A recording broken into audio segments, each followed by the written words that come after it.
सोमवार है और स्वाति नक्षत्र का वेद है। इस दृष्टि से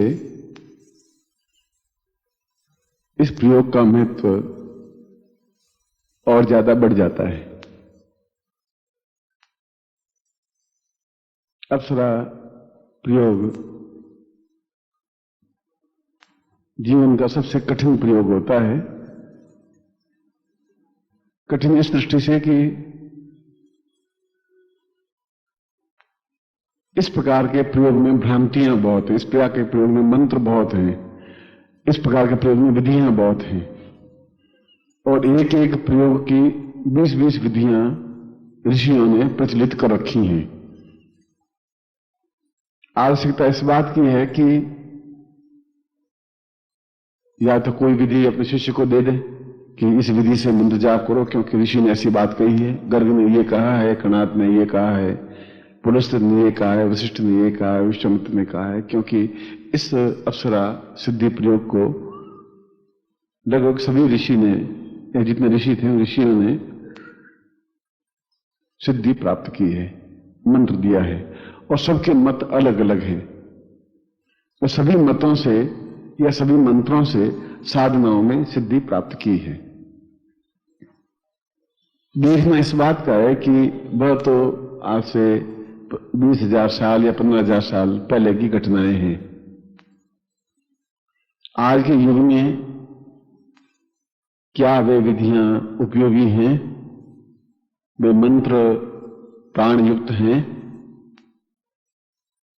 और मेरे दादाजी लालटेन से पढ़ा करते थे, तो क्या जरूरी है कि मैं भी आज लालटेन से पढ़ूं? पूर्वज जो करते थे वैसे ही मैं भी करूं? क्या ये प्रगति का लक्षण है या मैं बल्ब की या विद्युत का प्रचलन हो गया है तो मैं ट्यूबलाइट लगा करके पढ़ूं? ये कोई जरूरत नहीं है कि दादाजी ने लालटेन से पढ़ा तो मैं भी लालटेन से ही पढ़ूं क्योंकि दादाजी पढ़े थे।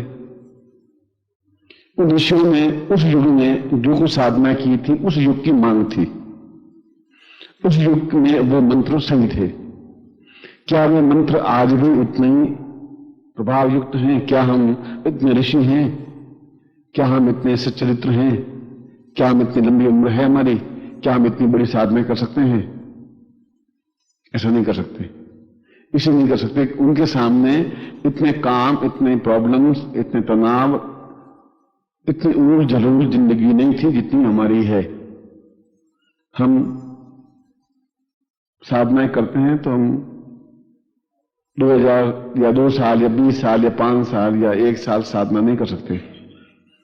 और वे मंत्र आज के युग में कितने प्रभावशाली रहे हैं या नहीं रहे हैं, या क्या उसके बाद में खोज हुई है या नहीं हुई है, वह सामान्य गुरु इस बात को स्पष्ट नहीं कर सकता। वो तो ये पोथी खोल के आपके सामने बैठ जाएगा कि इस पोथी में अमुक ऋषि ने ये मंत्र दिया है, ये साधना विधि मैं आपको दे रहा हूं। मैं उस साधना विधि से इस प्रकार के प्रयोग सिद्ध नहीं हो पाते। इसलिए सिद्ध नहीं हो पाते कि वह युग अलग था, उसमें प्रयोग अलग था,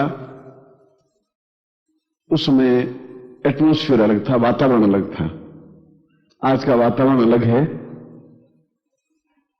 और इस वातावरण में वे मंत्र काम नहीं आते थे। तीर राम जी के समय में तो चले, आज मेरे पास पिस्तौल है, आप तीर लेकर के खड़े हो जाएं तो आप 2 मिनट में समाप्त हो जाएंगे, आपके तीर आपके पास ही रहेंगे। पिस्तौल की लड़ाई पिस्तौल से हो पाएगी। त्रेता युग में जो साधनाएं हुई वो द्वापर में नहीं हो सकती थी, द्वापर में हुई वो शंकराचार्य के टाइम में सिद्ध नहीं हो सकती थी। शंकराचार्य ने जो किया वो गोरखनाथ सिद्ध नहीं कर पाए थे और जो गोरखनाथ कर पाए वो आज के युग में सिद्ध नहीं हो सकती। युग बदला तो मंत्र बदले, साधना विधि बदली, नहीं बदले तो केवल गुरु नहीं बदले, बाकी सब कुछ बदला। युग बदला, समय बदला, एटमॉस्फेयर बदला, वातावरण बदला, मैं भगवान कपड़े नहीं बदले, छल प्रपंच नहीं बदला, झूठ असत्य नहीं बदला और उसमें नवीन खोज नहीं की। और जब तक गुरु अपने शिष्यों से मैं 20 शिष्य लेकर के 20 शिष्यों को 20 मंत्र दूं, 20 विधियां दूं और फिर टेस्ट करूं कि इनमें से कौन सबसे पहले सफल होता है, और जो सफल हो पाता है पहले, तो समझ लेता हूं कि यह विधि ज्यादा उपयुक्त है। वो तब हो पाता है जब उसके पास सन्यासी शिष्य हो, समर्पित शिष्य हो, पूर्ण एकाग्रता के साथ काम करने के लिए तत्पर शिष्य हो। आपको मैं काम सौंपूं तो आप नहीं कर सकोगे, क्योंकि यहां से जाने के बाद आपके पास 20 और काम होंगे, उतनी तीव्रता के साथ उस प्रयोगों को आप नहीं कर पाएंगे। इसलिए इस पत्रिका में इस प्रयोग को देने से पहले मैं इस बात पर पूर्णतः निश्चित था कि कौन सी विधि मैं अपने शिष्यों को दूं जिससे कि वे नवीनतम टेक्नोलॉजी से या नवीनतम साधना विधि से उस प्रयोग को, उस मंत्र को सिद्ध करें। किस तरीके से करें और किस मंत्र से मैं उस यंत्र को चैतन्य करूं, और उनको मैं कौन सा मंत्र दूं जिससे कि वे सफलता पाएं। और ये टेस्ट बराबर होते रहे हैं, आज तक भी होते रहे हैं। वह चाहे सन्यासी शिष्य व्यक्तिगत रूप से आके मिलते हैं, आपने मुझे साधना 4 महीने बाद दी थी, सफलता नहीं मिल पाई।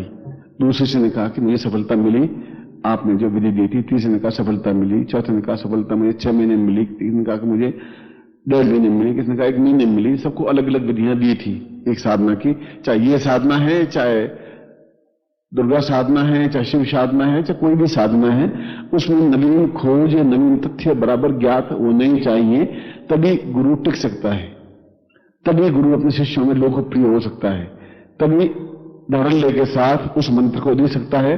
वो मंत्र चाहे उस पुस्तक में है या नहीं है, या ऋषि ने कहा है या नहीं कहा है।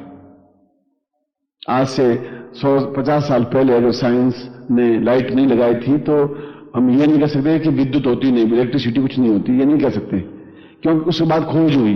खोज होने के बाद एडिशन ने लाइट का आविष्कार किया, फेराडे ने लाइट का आविष्कार किया, तो हम लाइट के माध्यम से यूज कर सकते हैं। तो फेराडे के पहले तो लाइट थी नहीं, उससे पहले तो लालटेन थी, चाहे इंग्लैंड हो, चाहे अमेरिका हो, चाहे यहां हो। ठीक उसी प्रकार से कणाद से पहले दूसरे प्रकार की विधियां थी, और वे विधियां फेल होती गई, नहीं सफल हो पाई। उन्होंने नई टेक्निक निकाली जिसका आगे उपयोग किया गया। ये बात कहने का तात्पर्य यह है कि आप इस साधना में निश्चित रूप से पारंगत हो सकते हैं, सफलता प्राप्त कर ही सकते हैं, निश्चय ही कर सकते हैं, क्योंकि यह प्रयोग आजमाया हुआ प्रयोग है मेरे खुद के द्वारा, केवल शिष्यों के द्वारा या पोथी में सुनी सुनाई बात पर मैं आपको प्रयोग नहीं दे रहा हूं। जो सिद्ध किया है, जिसमें से मैंने सफलता पाई है, जो मैंने शिष्यों से अनुभव किया है, वह प्रयोग मैं आपको दे रहा हूं। और प्रश्न उठता है कि ये प्रयोग आप लोग क्यों कर रहे हैं या मैं आपको क्यों करवा रहा हूं। आप में से कई शिष्य तो ऐसे हैं जो प्रत्येक प्रयोग में भाग लेते हैं, उनके नाम में डायरी में नोट करता रहता हूं कि इन लोगों में लगन है, इनको एक ज्यादा प्यास है, इनको अलग से खींच करके इनको थोड़ा ऊंचाई पे एकदम से छलांग देनी है मुझे, क्योंकि हर एक में भाग लेते ही नहीं है, इनमें इंटरेस्ट है, ये कुछ कर सकेंगे। ये केवल मौसमी पौधे हैं, आते हैं चले जाते हैं, एक बार करते हैं, दूसरी बार में असफल होते ही चले जाते हैं। ये सारा एक बैकग्राउंड मेरे सामने बिल्कुल क्लियर रहता है। इसमें मैं आपकी आलोचना कर रहा हूं, मैं आपकी प्रशंसा कर रहा हूं। मैं तो भांपता रहता हूं कि ये केवल 2 महीने तक फूल खिलेंगे, ये सदाबहार फूल हैं, ये 12 महीने फूल खिलने वाले हैं, और इनको गुलाब के फूल बना देने जरूरी है। ये प्रयोग इसलिए करते हैं कि हम जीवन में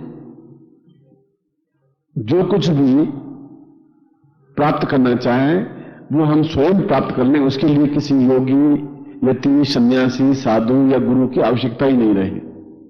हम स्वयं उस चीज को प्राप्त कर लें, चाहे धन, चाहे मान, चाहे यश, चाहे पद, चाहे प्रतिष्ठा, चाहे यौवन, चाहे सौंदर्य, चाहे पूर्णता, चाहे सफलता, चाहे प्रेमी, चाहे प्रेमिका, चाहे पत्नी, चाहे पति, चाहे शीघ्र विवाह, चाहे मन की कोई इच्छा, चाहे जीवन की कोई पूर्णता। जो कुछ हम चाहें वह प्राप्त हो जाए, और पूर्णता के साथ प्राप्त हो जाए, अधूरापन फिर उसमें नहीं रहे, अद्भुत निखार के साथ हो जाए, एहसास हो जाए कि कुछ हुआ है, कुछ लाइट लगी है, कुछ पूरे शरीर में परिवर्तन हुआ है। यह प्रयोग इसलिए किया जा रहा है। और यदि जीवन में यही नहीं हुआ तो फिर जीवन का कोई अर्थ ही नहीं है। यदि जीवन में प्रेम ही नहीं है तो फिर जीवन का कोई सार ही नहीं है। यदि जीवन में सौंदर्य ही नहीं है तो फिर जीवन का कोई अर्थ नहीं है। यदि जीवन में पूर्ण सफलता भी नहीं है तो फिर जीवन जीने से कोई मतलब भी नहीं है। जीवन में तो सब रंग होने चाहिए। इस दीवार में भी कहीं पीला रंग है, कहीं लकड़ी का रंग अलग है, फिर लाइट का रंग अलग है, ऊपर छत का रंग अलग है, तो ये थोड़ा सुंदर दिखाई देगा। एक ही जैसा पोत दे, जैसे लाल लाल पोत दे पूरे कमरे को, तो ना आपको देखने का जी करेगा ना मेरा देखने का जी करेगा।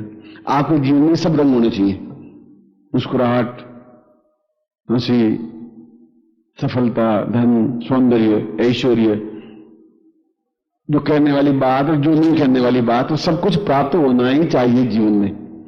और जीवन के लिए कोई उम्र बाधक नहीं होती। हमने अपने आप को कटघरों में बांध रखा है कि 60 साल के बाद हम कुछ कर नहीं सकते। और मेरी व्यक्तिगत राय तो यह है कि 60 साल से पहले हम कुछ नहीं कर सकते। जो कुछ कर सकते हैं 60 साल के बाद ही कर सकते हैं।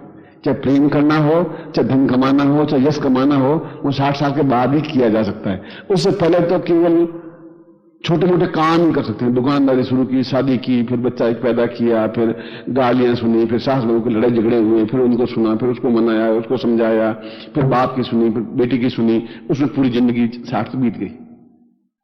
अभी तक तो हम जूझते ही रहे। इसको पकड़े तो वो छूटे, उसको पकड़े तो इसको छूटे, माँ को कहें तो बाप लड़े करेगा कि रांड ऐसी है, उस बाप को चुप रखें तो माँ बोलने लग जाए, उन दोनों को शांत रखें तो पत्नी बोले कि लो तुम मेरे घर में ले आए, तो सारा 60 साल तो इसमें बीत जाता है। 25 साल पढ़ाई में बीत जाते हैं, पिछले 25 साल बच्चे पैदा करने में बीत जाते हैं, 50 साल 10 साल घर की समस्या में बीत जाते हैं। जो कुछ करना है वो 60 साल के बाद ही होता है, पहले कुछ नहीं होता है। इसलिए ये आपके मानस में हो कि अब 60 साल के बाद अब क्या कर पाएंगे। मैं कहता हूं 60 साल के बाद ही हो पाएगा। जीवन का आनंद तो 60 साल के बाद में है, पहले तो कुछ है ही नहीं। पहले तो आपाधापी है, संघर्ष है, लड़ाई है, झगड़ा है, तनाव है, मानसिक तनाव है, आत्मिक तनाव है और पारिवारिक तनाव है। 60, 50, 45, 60 मीन्स नॉट 6 और 0। 60 मीन्स ये सारे होने के बाद में जीवन में कुछ अपनापन ले सकते हैं। और आपके माइंड में भर दिया गया है कि 60 के बाद आप यूजलेस है। घर वालों ने भर दिया, अब तुम क्या करोगे। समाज में पूरा ये भर दिया है कि 60 के बाद तो आदमी कुछ कर ही नहीं सकता। इसलिए आप बिल्कुल निश्चित हो जाए 60 के बाद क्या करना है। अब हम कुछ करने लायक है ही नहीं। अब बेटे करते हैं, बेटे लड़ाई झगड़ा करते हैं तो बड़े बड़े टाकते रहते हैं। ये इसलिए साधना है कि 60 के बाद या उम्र के बाद जो जो उम्र बढ़ती है त्यों त्यों साधनाओं और कार्य में ज्यादा तत्पर, ज्यादा योग्य और बेटों से भी ज्यादा होशियार, मजबूत, क्षमतावान, धैर्यवान और सौंदर्यशाली पुरुषार्थी बन सकते हैं। ये इस प्रकार की साधना है।